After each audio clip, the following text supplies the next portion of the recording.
Hi, this is Heidi from Garden Crossings, and today I want to spotlight for you a perennial. It is a Aruncus and it's Chantilly Lace. Let's take a look. Here we are in a shade garden, shade to part shade garden, and I wanted to show you this beautiful Aruncus. This here is called Chantilly Lace.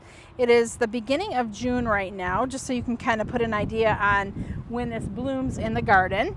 Chantilly Lace is a nice kind of a stilby-ish looking foliage, so even when it's not in flower, it's got really great flower texture. And you can see here in early summer it blooms with these beautiful wispy white flowers. It's a little breezy today, and you can just see how pretty this is as it's kind of just swaying here in the breeze in this shade garden.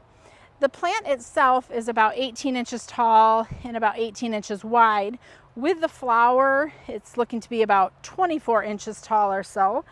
This is a plant that when it's done flowering, if you want, you can just leave those flowers on there, or if you like to kind of keep a tidy deadheaded look garden, you can go ahead and trim those off and then just enjoy the different texture here in the shade garden. Shade to part shade gardens is where the Aruncus Chantilly Lace is going to feel most at home. And you can see here how beautiful it is nestled in among all these beautiful hostas in this garden. This is Heidi from Garden Crossings with the Aruncus Chantilly Lace.